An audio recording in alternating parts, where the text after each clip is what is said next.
So I'm a little bit behind in my full set reviews. I know those are some of your favorite videos that I do, so I am trying to catch up here. We're in a little bit of a lull for WizKids minis, new ones anyway, so I thought now's a good time to circle back around. We are looking at Seas and Shores, which came out about 2 years ago. This set has a lot of seafaring creatures like Sahuagin, you got pirates, and most importantly you have turtles. And there's a lot of good PC minis in this set too. Honestly, this set could have been called the Ghost of Saltmarsh set because there's so many creatures in here that have stat blocks in that book. Speaking of Ghost of Saltmarsh, have I ever shown you my copy of that book? When it came out, I took it around to get it signed. See if you can recognize some of the signatures here, and if you recognize some, let me know in the comments down below. But this set is useful for any adventure that takes place near the coast. I'm thinking things like Storm King's Thunder and Tyranny of Dragons. Really, this set has a lot of utilitarian monsters that can be really useful in your adventures, and there's a lot of minis in here that are underrepresented in other sets, so it's a pretty useful little set here. I know it is a little bit older, but there are still booster boxes and bricks, and I think even cases available. Plus, since it's been a little while, there's a lot of minis on the aftermarket, so if you see just a couple you want to pick up, you can go do that if you want to, and they're not super expensive. We'll talk about that later.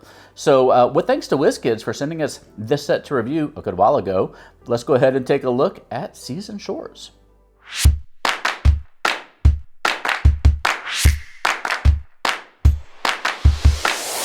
Enhance and improve your 5e games today with Hit Point Press.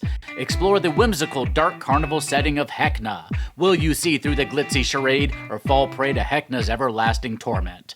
Or enhance your 5e games with animated spell, condition, and townsfolk cards.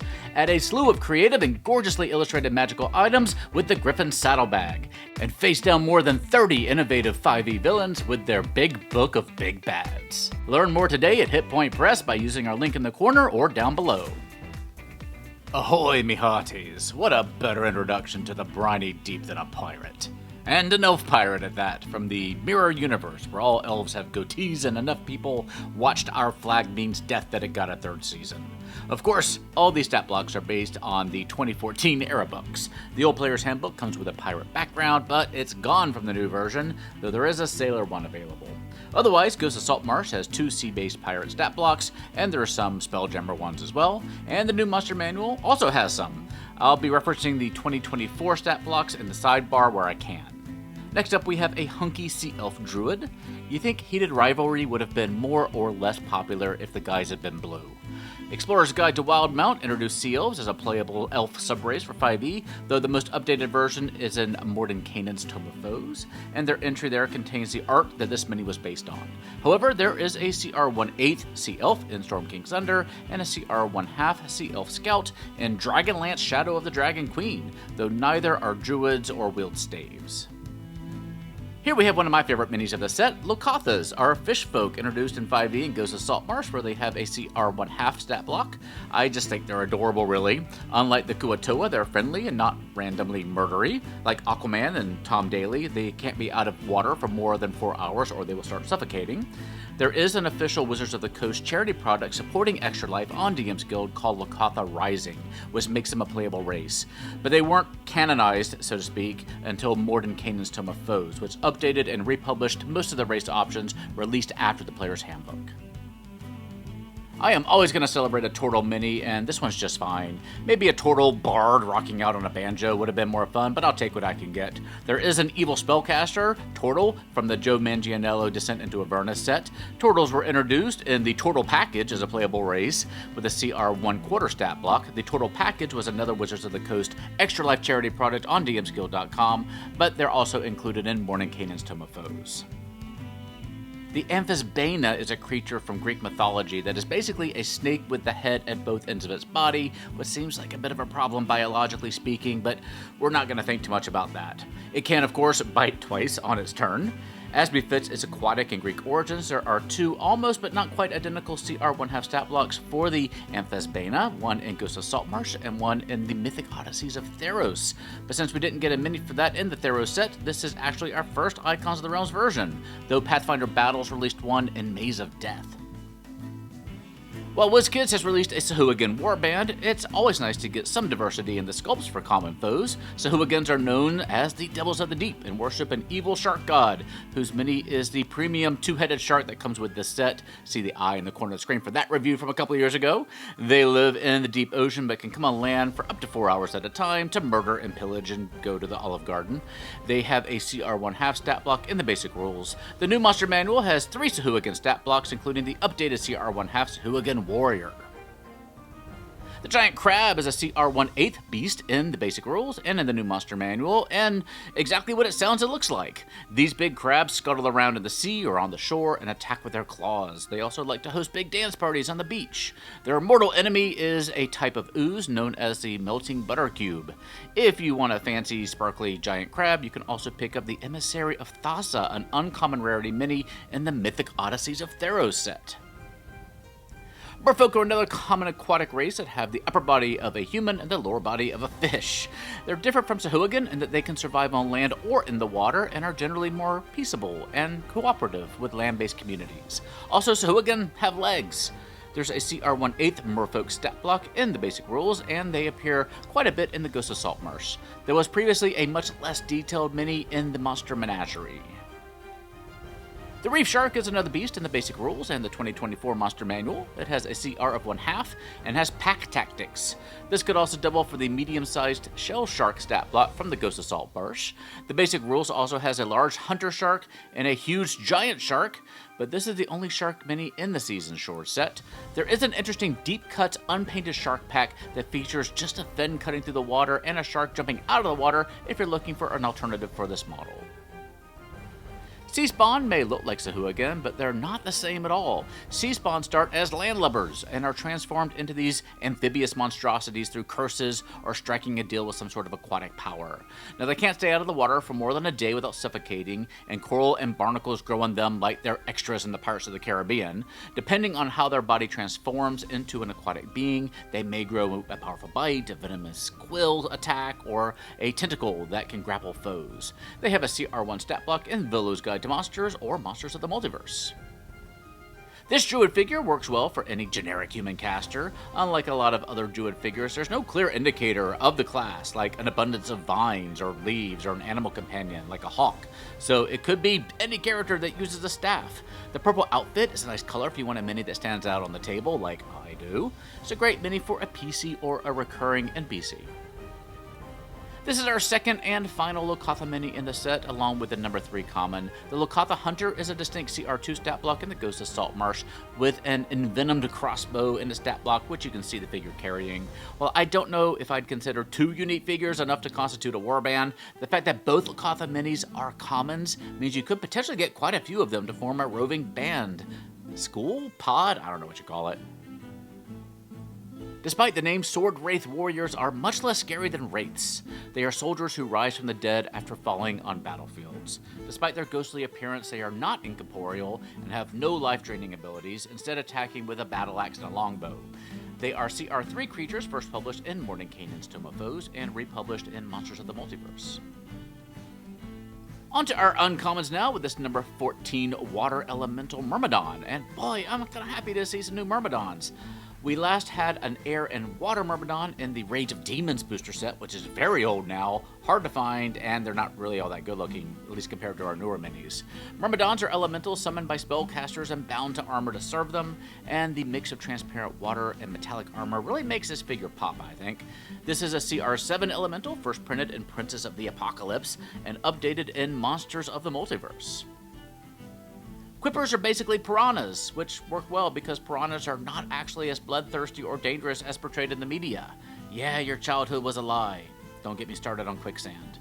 Anyway, they're a bitey fish with a stat block in the basic rules. A single Quipper is a tiny little CR0 beast, while a swarm of Quippers raises it up to a CR of 1. You know Sahuagin are evil because they smash coral. I mean, come on, there's hardly any left with what we've done to the world. Anyway, its name is basically a reference to the fact that it wields a warhammer and deals double damage to objects and structures. If you were expecting anything actually coral-related in its abilities, I am sorry to disappoint you. It has a CR1 stat block in Ghost of Saltmarsh, as opposed to the CR1/2 of a regular Sahuagin. This sassy Kelpie lady is ready to rock with her finger guns, which I appreciate, because we've already gotten Sea Hag minis in Monster Menagerie 2 and Snowbound, and having all of them look a little bit different is nice for variety. Sea Hags have a CR2 stat block in the basic rules, along with a CR4 Coven version, and Belo's Guide to Monsters elaborates on Hags in general. The new stat block in the newer books is a CR2 as well. They are bitter, jealous creatures who spread chaos and undermine joy, so, you know, Hags. This is another useful mini since Swashbuckler is a rogue subclass in the Sword Coast Adventurer's Guide, as well as a CR3 stat block in Belo's Guide to Monsters and Monsters of the Multiverse. Humanoids who aren't immediately hostile make for much more fun storytelling opportunities than monster mobs, and who doesn't like a dashing pirate? And of course, we get a nice dynamic pose on this one.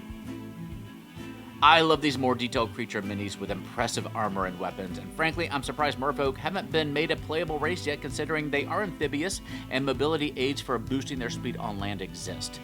This accurate to stat block mini is indeed wielding a short sword, as described in their CR1/2 stat block in Ghosts of Saltmarsh. Here is our other Myrmidon of the set, the CR7 Air Myrmidon, found in Princes of the Apocalypse and Monsters of the Multiverse. Unfortunately, we don't have the Fire and Earth Myrmidon updates in this set, though you can find the Earth one in Sand and Stone. Still waiting on an updated Elemental Evil Fire Myrmidon. They should have probably called this one an Electric Myrmidon, though, because rather than any air attacks to knock people around, it summons lightning strikes. Tiefling simps, fans, rejoice! This swaggering pirate captain definitely looks at home on any battlefield, and I can see her challenging our heroes on the deck of her ship while her underlings swing through the rigging all around you. Again, kudos to WizKids for paying attention to the stat block these days, as she indeed does wield a hand crossbow and a longsword in her CR2 stat block from Ghosts of Saltmarsh, where it's intended to represent Captain Sigurd Snake Eyes in the sinister Secret of Saltmarsh adventure. Like sea spawn, Skum are hapless humans who have been transformed into aquatic monsters. In this case, however, Skum are specifically transformed by Aboleths into terrifying aberrations that deal psychic damage with their mind-breaking touch, or, just poke holes in you with a trident. Hey, look at that though, WizKids even added a trident to the mini when the original art doesn't even have it. Skum have a CR5 stat block in Ghosts of Saltmarsh. Send an alert to Fry Minis. Miss you guys. There is another frog-type mini to compete with the Vanderhob. Hydroloths are fiends, however, belonging to the Yugoloth family of mercenaries from Gehenna, alongside more recognizable names like Arcanoloths and Ultraloths and other Loth-type things. Hydroloths are amphibious troops who can steal memories from creatures they attack. They are CR9 creatures in Mordenkainen's Tome of Foes and Monsters of the Multiverse. Honestly, I'm not super thrilled with getting a Peryton in this set. These are eagle things with stag heads that have to eat the heart of a humanoid in order to reproduce, and they usually live on mountains, not exactly next to the seas or the shores. But they do appear in Ghosts of Saltmarsh, so that's probably why they're here. We've also previously gotten Peryton minis in Elemental Evil, while Beyond the Witchlight, and the Pathfinder Battles Darklands Rising booster sets, so we don't exactly have a shortage of them. They have a CR2 stat block in both monster manuals. In a lot of our first videos, I featured a little band of were-creature minis, including an Aldani, though I prefer to think of him as a were-lobster. But they're actually lobster folk who live in Cholt and have a CR1 stat block in Tomb of Annihilation. It is that half-human face there that creeps me out, though. For our first large uncommon, we have a swarm of tiny creatures. Everybody likes babies, right? They're always so cute.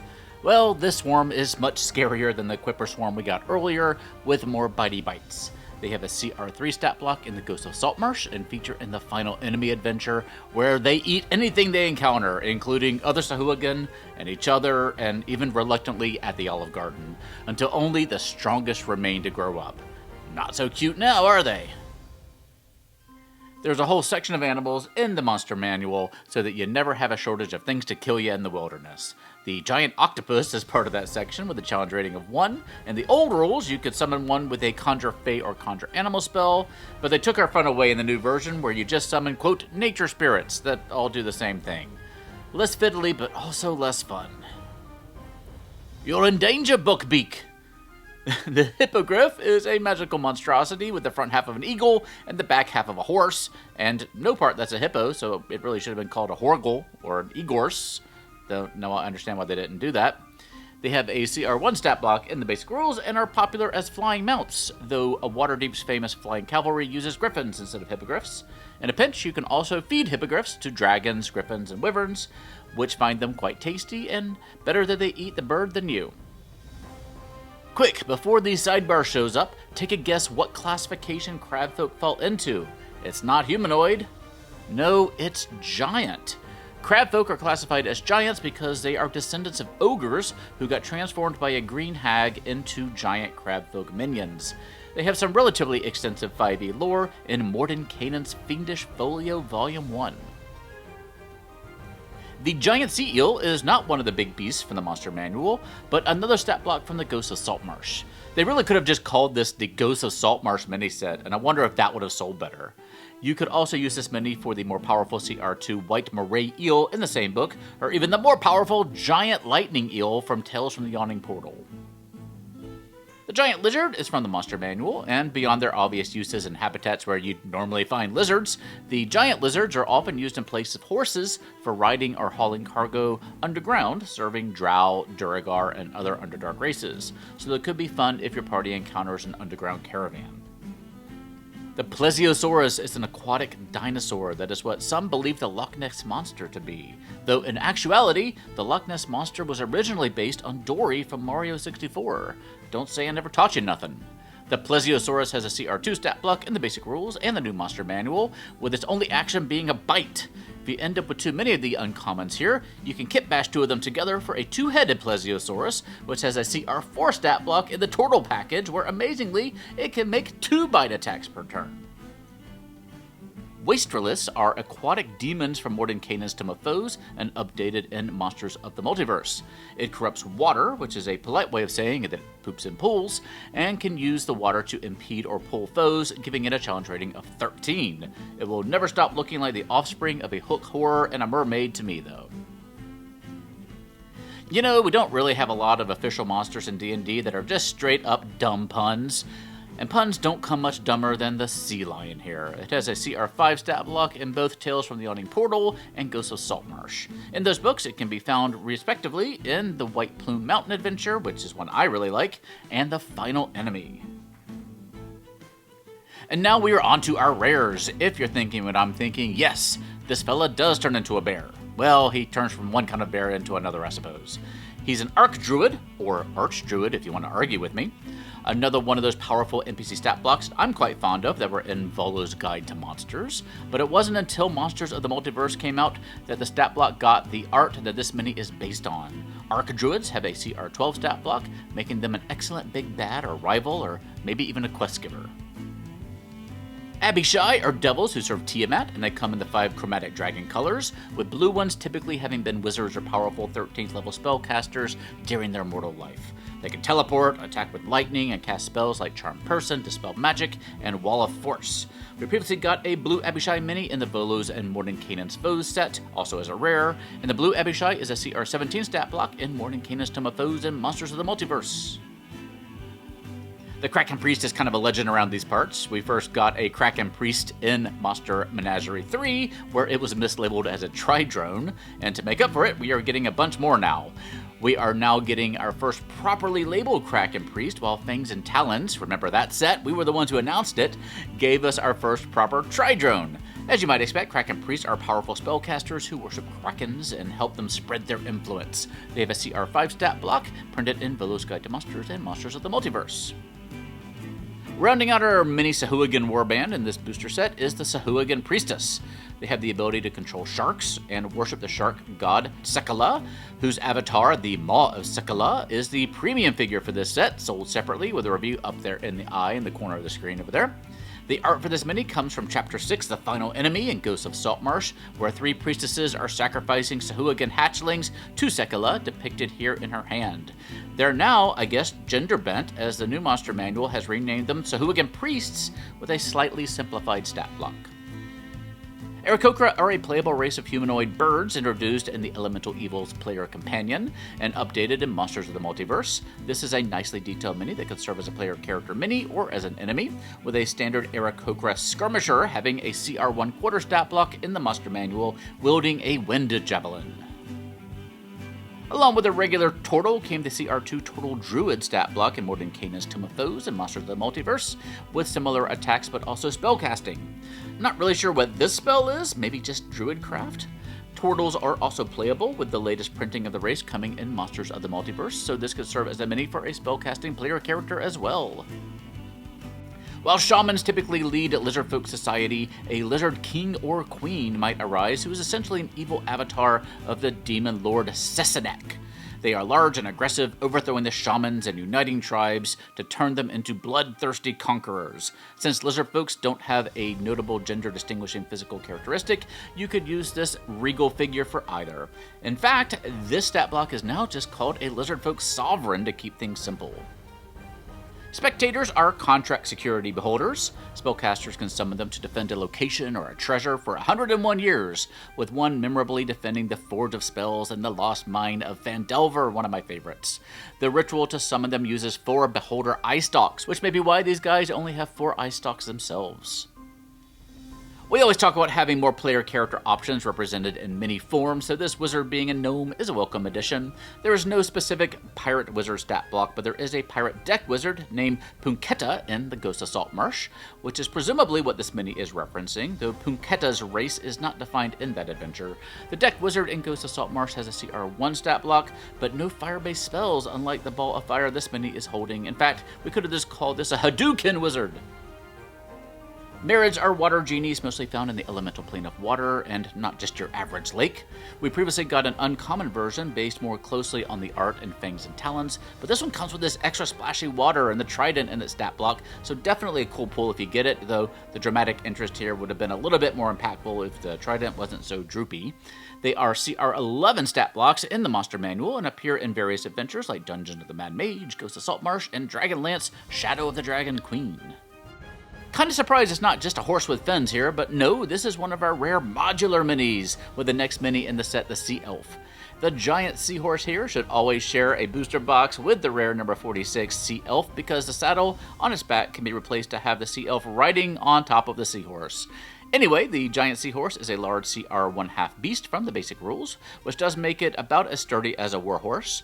It lost the space between the words sea and horse in the new Monster Manual if you're trying to look it up. If you want to be the rider, Mordenkainen's Tome of Foes or Monsters of the Multiverse presents the Sea Elf as a playable elf subrace. Otherwise, you can find a CR1/8 Sea Elf stat block in the Storm King's Thunderbook, where they are presented as good aligned, and a CR1/2 Sea Elf Scout in Dragonlance, Shadow of the Dragon Queen. An Aboleth never forgets, literally. They once dominated all mortal life until the gods destroyed their empire, and now they spread all their time amassing worshippers and plotting revenge. Woe unto anyone who slays an Aboleth. Like the vengeful Rakshasas, an Aboleth killed in the material plane simply reforms in the far realm and returns, remembering you in complete detail. They are CR10 creatures in the Monster Manual with legendary actions and the ability to consume your memories as well. I personally always thought it was surprising that Aboleths weren't larger in size. What did you think? And finally, our capstone mini is the Dragon Turtle Wyrmling. We've never actually gotten a proper Dragon Turtle mini for D&D from WizKids, though there is a large-sized one in Pathfinder Battles Legendary Adventures, where minis don't get quite as ridiculously enormous as dragons and giants in the 5e line. There's also Dieter in the Critical Role line of minis, which is the closest we've gotten to a properly painted Dragon Turtle mini. The paint job here seems to be a little bit plain on this one, unfortunately, especially since it's the capstone mini of the set. Their CR4 stat block is Amphisbaena's Treasury of Dragons, and they often sleep for years at a time, floating on the ocean and often mistaken for islands. A tiny island in this case.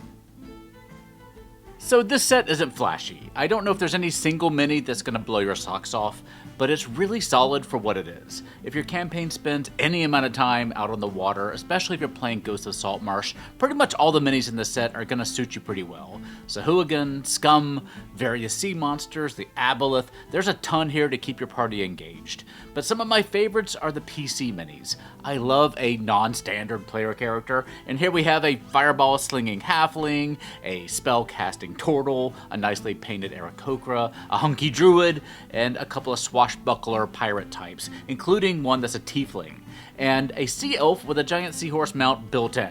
I would say if you're playing a campaign that primarily takes place on the sea, this is probably the set that you should pick up first. And don't forget that there are 2 dedicated box sets for Ghost of Saltmarsh minis that are still available out there with named NPCs and specific foes that you're gonna encounter in the adventure. You can see my reviews of those up there in the corner or in the links down below. And if the party needs a ship of their very own, I think the Falling Star sailing ship from WizKids is pretty great. It has an MSRP of $250 for the painted version or $150 for the unpainted version. Season Shores is available now. You can get a booster box like this that has 4 minis for about $17. A brick with 8 boosters is about $120, and a case of 4 bricks is $475. And again, if you want some individuals from this set, you can go look at some of the online retailers. The Spectator and the Sea Elf with the Seahorse are the most expensive ones at $34 and $23 respectively. But most of them are under $10, so you can go wild. Let me know what you think of the set in the comment section down below. Until I get some new minis from WizKids, we're gonna keep trying to go back and do these old full set reviews. So if you have any particular ones that you want to see, let me know down below. And if you want to help me out, you can help feed the algorithm by leaving me a like or a comment. You can go pick something up at our sponsor, Hit Point Press. They have a whole bunch of stuff that you might be interested in. I still highly recommend Humblewood. It's a great, approachable, and fun setting, and I find it's a really useful one if you're trying to bring new people into the hobby. But for now, please stay safe, have fun, love each other, stay warm, and I'll see you next time at the Gallant Goblin.